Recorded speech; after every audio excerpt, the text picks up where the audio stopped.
I love Lone Starr. Han Solo is his template, of course, and probably the guy most people think of when they do think of that lovable rogue type. And yeah, Han Solo is awesome. But I like Lone Starr just a bit more, because I'm a rebel. For me, he is that man alone. A man who goes where his will and financial straits take him, where his heart and his own selfish needs are the only home he ever needs. But here, in Spaceballs, instead of riding motorcycles through South America with danger as his middle name, he's flying a Winnebago through space, where his middle name is Super, maybe? Superstar! And he's got his trusty dog, Mog. I'm a Mog. at his side. This is what I picture when I think of a guy like this. And yeah, maybe it isn't always a dog. It could be a wolf, but that's all that guy needs. His place out in the wilderness and his loyal animal companion. Getting a girl involved in all that? Things just get messy and Such filth. complicated. She moves in her things, What the hell is all that?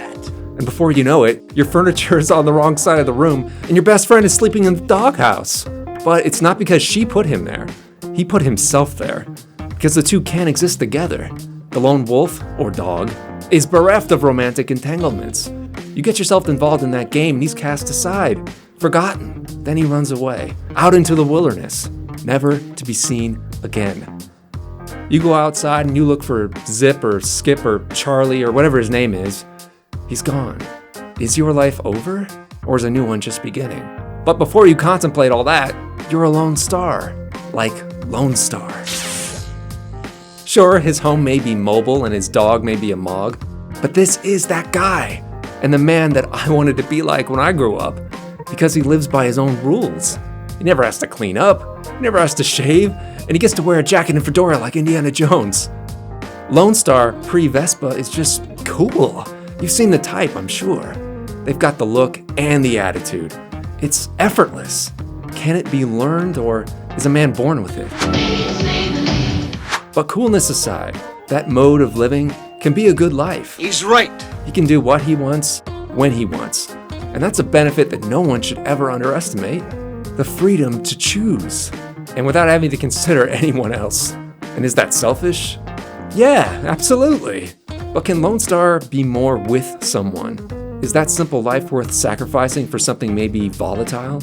But on the other hand, maybe it could be better, more fulfilling.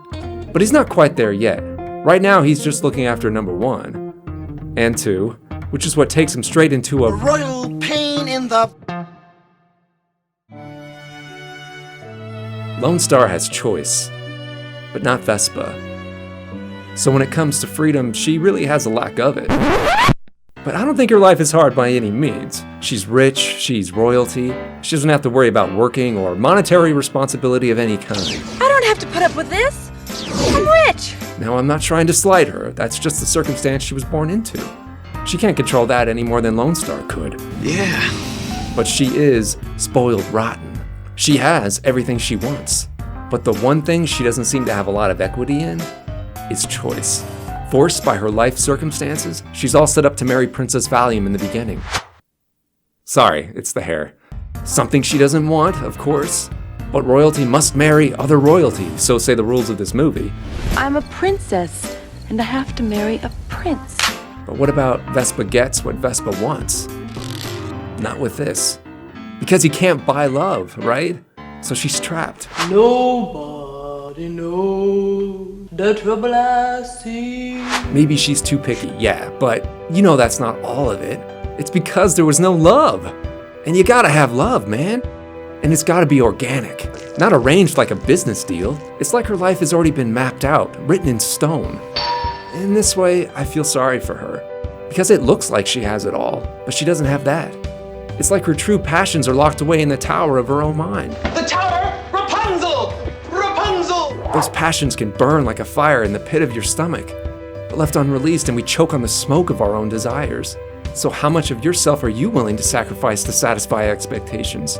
For Vespa, it's not much, but I suppose it depends on the size of the expectation, right? Is it big or small? Or does it cut to the very core of your being, like with Vespa? She's in a pickle, definitely. Self-determination is a big sacrifice. But unlike Lone Starr, it's harder for me to relate to her because I'm not a woman. I'm not rich, I'm not royal, and no one ever expected much from me at all. But with that said, I think I can still meet her halfway. Sure, I don't know anything about high society or how to fit into it, but sometimes some people have expected some things from me, and I would eventually let them down. Because I couldn't be what I thought they expected me to be. It's not quite the same as Vespa's situation, I know, but in spirit it kind of is. It was like this one time with this girl,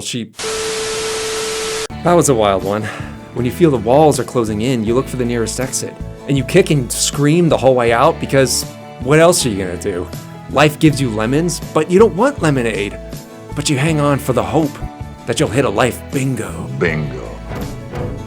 I think people's brains are innately wired like that, to hold on. Because human beings are stubborn as hell. I think that's what's going on in Vespa's head. That's why she runs away. It's desperation, but it's also stubborn, unabashed hope.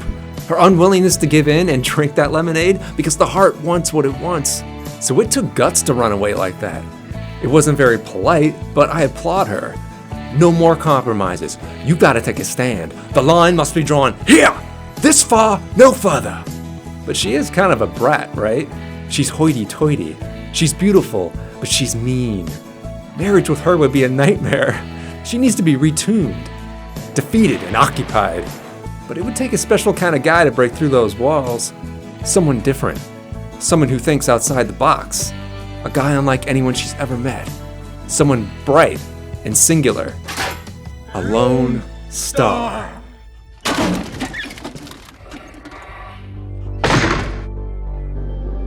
King Roland to Lone Star. King Roland to Lone Star. Are you there?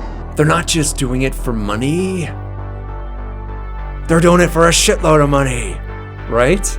At the start they are, but as you know, things change, so let's just fast forward. Preparing to fast forward. Fast forward! Fast forwarding, sir. They fall in love, blow up the bad guys, get married, and it's beautiful. But I'm gonna go out on a limb here. I think Lone Starr and Vespa would have been just fine in life if they'd never run into each other at all. Controversial? I know. I think Lone Starr would have cruised around with Barf, gotten into some trouble here and there, but hopefully never sold that Winnebago. And Vespa? Well, Vespa would have lived out her life as a princess on planet Druidia, maybe inheriting the throne from her father. I don't know. I'm not sure how the rules on Druidia work, but she could do it. She's a tough cookie, and resourceful, as we came to find out. Holy shit! But let me ask you, do you ever yearn? Yearn? Do I yearn? I yearn, and I think they would too. If their lives went down that path instead of the one we know and love, because you just know. You can feel it in your bones that they belong together. It's designed to be that way, yeah, but in the most heartfelt and simple way. They complete each other. Oh, okay. I see what you did there. Lone Starr is the prince she never knew, she always wanted. But he's also a man who saves her, fights for her, Lone Star. Yes, it's me. I'm here to save my girlfriend. and fights with her. You pick that up. Because let's be honest here, she needed to lose a few rounds to get knocked out of that ivory tower. Lone Starr got the better of her, because he's brave and cunning, solid like a rock. But it was Vespa that coaxed that out of him. Because of her, he found attributes he probably never knew he had. Just as she found the modesty and strength she never knew she had. They each pass on something to each other without even realizing it. And I think that act is symbolized by the way they share clothes. Remember that scene by the fire, where they get close and almost kiss? But just before that, he puts his jacket over her to keep her warm. His smelly, old, rusty leather jacket. Chivalrous, yes, but more so. The jacket is symbolic because the jacket is him. You've heard the expression, clothes make the man. Well, it's even more so when it comes to leather jackets. When you wear a person's clothes, you can experience the world as they do. You can see it through their eyes. And notice from that moment on, Vespa's different. She's not so angry, not so bitter. And it's because for a moment, she got to experience another identity and the loss of her former one. And she realizes that identities can be changed. She doesn't have to be a princess. She can be herself, whatever that turns out to be. Let's blow this joint. Then there's Lone Starr. He goes from brown to black to pure white. And white is the color often associated with innocence. It's like he's been reborn in white. But his journey of self-discovery was a little different.